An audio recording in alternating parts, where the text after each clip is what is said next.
Hello everyone, welcome back to another video. তো আমি আজকে তোমাদের রান্না করে দেখাবো চিকেন। তার জন্য কিন্তু আমি প্রথমে আলুগুলো ভেজে নিচ্ছি। আলুগুলো কিন্তু আমি খুব ভালোভাবেই ভেজে নিয়েছি। যেহেতু আমি রাতে রান্না করছিলাম, তো তাড়াতাড়ির জন্যই আমি আলুগুলোকে ছোটো ছোটো করে কেটে নিয়েছি, যাতে তাড়াতাড়ি হয়ে যায়। তো আলুগুলোকে ভেজে তুলে নিচ্ছি। আর আমার কিন্তু চিকেনের আলু দারুণ লাগে। তোমাদের কার কার ভালো লাগে আমাকে অবশ্যই কিন্তু কমেন্ট করে জানাবে।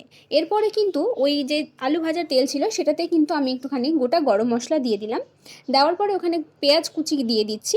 পেঁয়াজ কুচিগুলো একটু দিয়ে একটু নাড়াচাড়া করে তাতে কিন্তু দিয়ে দেবো ছোটো ছোটো করে। যখন পেঁয়াজগুলো একটু ভাজা হয়ে যাবে, তো তারপরে কিন্তু ছোটো ছোটো করে কেটে রাখা টমেটোগুলো আমি এর মধ্যে দিয়ে দিচ্ছি। দিয়ে নাড়াচাড়া দিচ্ছি। তোমরা কিন্তু এই পর্যায়ে একটুখানি নুন দিতে পারো। নুন দিলে কিন্তু টমেটোগুলো একটু নরম হয়ে আসবে, তাহলে কিন্তু ভালো হবে। তো আমি দেখো টমেটোগুলোকে এভাবে খুন্তি দিয়ে নেড়ে নেড়ে কিন্তু ভেঙে ভেঙে দিচ্ছি।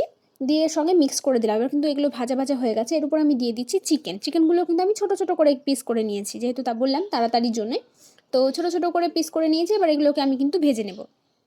চিকেনগুলো হালকা ভেজে নিই, তার মাঝখানে চলো তোমাদের সঙ্গে একটু গল্প করি, ভাজা ভাজা হোক। তোমরা কিন্তু আমাকে কেউ ভিডিওতে কিন্তু কমেন্ট করে জানাচ্ছ না কিছু। তোমরা কিন্তু প্লিজ যে ভিডিওগুলো দেখছো একটু কিন্তু আমাকে কমেন্ট করে জানাও কি ভুল হচ্ছে, কি ভ্রান্তি হচ্ছে। আমি কিন্তু এর আগে কখনো সেরমভাবে ভিডিও করিনি। তো প্লিজ তোমরা আমাকে জানাও। আর এর মধ্যে দেখো দিয়ে দিচ্ছি রসুন বাটা, আদা বাটা। আর তারপরে কিন্তু আমি দিয়ে দেবো এখানে জিরের গুঁড়ো এবং হচ্ছে ধনে গুঁড়ো। আর হ্যাঁ, আমি কিন্তু পাকা রাঁধুনি মোটেও নই। যেরকমভাবে পারছি, নিজে যেরকমভাবে রান্না করে আমি কিন্তু সেগুলোই তোমাদের সঙ্গে শেয়ার করছি। এর মধ্যে দেখো দিয়ে দিয়েছি শুকনো লঙ্কা বাটা, আমি যেটা বেটে রেখেছিলাম শিলে। এটা কিন্তু শিলনোড়াতে বাটা পেস্ট। তো আমি সেটা দেওয়ার পরে এখানে ঢাকা দিয়ে দিয়েছি। ঢাকা তুলে আবার নাড়াচাড়া দিচ্ছি। দেখো এবার কিন্তু এটা কিন্তু একটু ঢেকে ঢেকে রান্না করতে হবে।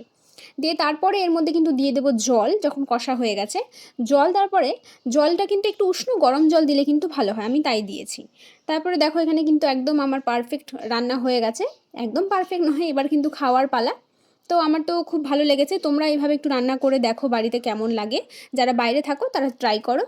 তো বাই বাই।